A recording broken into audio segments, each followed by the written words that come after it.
प्रिय विद्यार्थियों, उत्प्रेरण के अध्याय में हम आगे बढ़ते हैं और अगला टॉपिक आता है एंजाइम उत्प्रेरण, एंजाइम कैटालाइसिस। तो सबसे पहले हम देखें एंजाइम क्या होते हैं।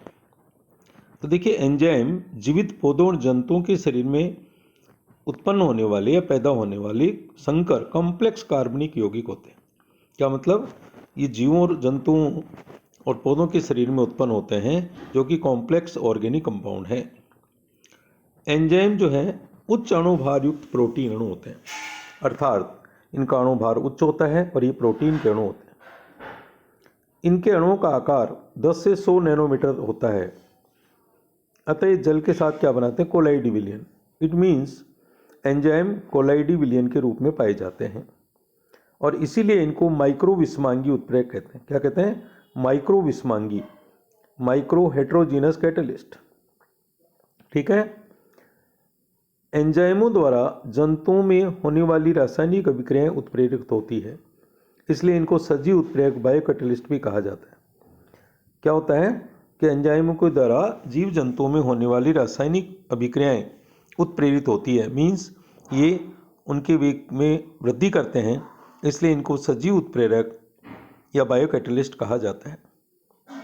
एंजाइम के बारे में जैसा कि आप जानते हैं, ये विशिष्ट होते हैं, स्पेसिफिक। अतः प्रत्येक क्रिया के उत्प्रेरण के लिए एक विशिष्ट एंजाइम ही प्रयुक्त होता है।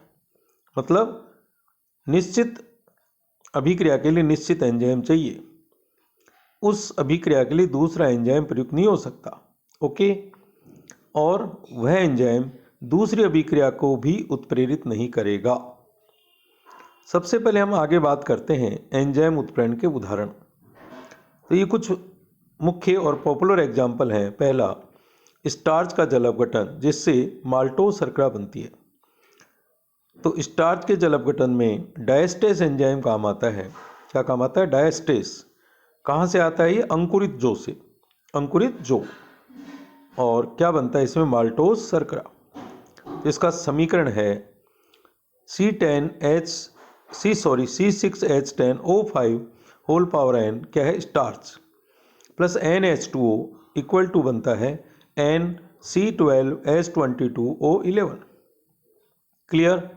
दूसरा आता है माल्टोज शर्करा के जल अपघटन से ग्लूकोज के 2 अणु बनते हैं और यहाँ एंजाइम काम आता है माल्टेज। नाम भी इसका माल्टोज से ही पड़ा है, माल्टेज। यहाँ समीकरण होता है C12H22O11 plus H2O equal to C6H12O6 के कितने मोलिक्यूल? 2, मीन्स ग्लूकोज के 2 अणु बनते हैं। इसी प्रकार माल्टेज एंजाइम द्वारा अल्फा ग्लूकोसाइड का जल अपघटन होता है, जबकि बीटा ग्लूकोसाइड का जल अपघटन इम्यूल्सिन एंजाइम द्वारा होता है। मीन्स अल्फा ग्लूकोसाइड का जल अपघटन तो कौन सा एंजाइम करता? माल्टेज। और बीटा ग्लूकोसाइड का इम्यूल्सिन एंजाइम करता है। ओके। फिर हम बात करें एथिल अल्कोहल का किण्वन, जिससे एसिटिक अम्ल बनता है। तो C2H5OH इसका किण्वन हुआ किसकी उपस्थिति? माइकोडर्मा एसिटी। कौन सा बैक्टीरिया? माइकोडर्मा एसिटी।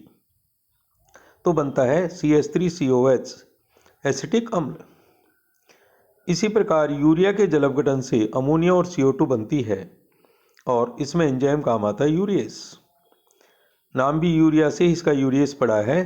तो यूरिया का समीकरण है NH2CONH2 plus H2O equal to 2NH3 plus CO2। लेकिन यहाँ ध्यान दीजिएगा, यूरिएस एंजाइम यूरिया का जल अपघटन करता है, लेकिन मेथिल यूरिया का जल अपघटन नहीं करता। इससे क्या सिद्ध होता है कि एंजाइम विशिष्ट होते हैं, स्पेसिफिक होते हैं। ये कुछ महत्वपूर्ण उदाहरण हैं एंजाइम उत्प्रेरण के। बात करें एंजाइमों के लक्षण, गुण। देखिए, सबसे महत्वपूर्ण बात है कि एंजाइम अधिक ताप पर स्कंदित हो जाते हैं, उनका कोगुलेशन हो जाता है, मीन्स अवक्षेप बन जाते हैं, जिससे उनकी क्रियाशीलता नष्ट हो जाती है। इसलिए प्रत्येक एंजाइम के लिए एक निश्चित ताप होता है जिस पर उसकी क्रियाशीलता अधिकतम होती है, और वह ताप क्या कहलाता है? अनुकूलतम ताप, ऑप्टिमम टेम्परेचर। प्रत्येक एंजाइम के लिए एक निश्चित ताप है जिस पर उसकी रिएक्टिविटी मैक्सिमम होती है, क्रियाशीलता अधिकतम होती है, उसे अनुकूलतम ताप या ऑप्टिमम टेम्परेचर होता है। ये ताप सामान्यतः 25 डिग्री सेंटीग्रेड से 35 डिग्री सेंटीग्रेड तक होता है। दूसरी बात, एंजाइम की उत्प्रेरणात्मक क्षमता एक विशेष प्रकार की अभिक्रिया की सक्रियण ऊर्जा को कम कर देने की क्षमता पर निर्भर करती है। क्या मतलब? एंजाइम की उत्प्रेरण क्षमता कितनी है, ये इस बात पर निर्भर करती है कि एक विशेष प्रकार की अभिक्रिया की सक्रियण ऊर्जा को यह कितना कम करता है, ये कितना कम करता है, उसकी कैपेसिटी क्या है। जितना ये कम करेगा उतना ही हम ये कहेंगे कि वह एंजाइम ज़्यादा सक्रिय है, ज़्यादा क्रियाशील है। अकार्बनिक उत्प्रेरकों के समान एंजाइम भी उत्कर्णवीय अभिक्रियाओं में दोनों प्रकार मानी अग्र और पश्च अभिक्रियाओं को समान रूप से प्रभावित करता है, इसलिए साम्य में परिवर्तन नहीं होता। लेकिन अगर प्रारंभ में एंजाइम प्रयुक्त कर लिया जाए तो साम्य जल्दी आ जाता है। मीन्स उत्क्रमणीय अभिक्रियाओं में यह अकार्बनिक उत्प्रेरकों के समान व्यवहार करता है और अग्र और पश्च दोनों अभिक्रियाओं को समान रूप से प्रभावित करता है, जिससे साम्य में परिवर्तन नहीं होता लेकिन साम्य जल्दी आ जाता है। एक एंजाइम द्वारा दूसरे एंजाइम की उत्प्रेरक सक्रियता को बढ़ाया जा सकता है, तो उस एंजाइम को सह एंजाइम कहा जाता है। क्या मतलब? जब एक एंजाइम दूसरे एंजाइम की क्रियाशीलता को बढ़ाता है तो उस एंजाइम को सह एंजाइम कहा जाता है। सह एंजाइम स्वयं अभिक्रिया के लिए उत्प्रेरक का कार्य नहीं करता है।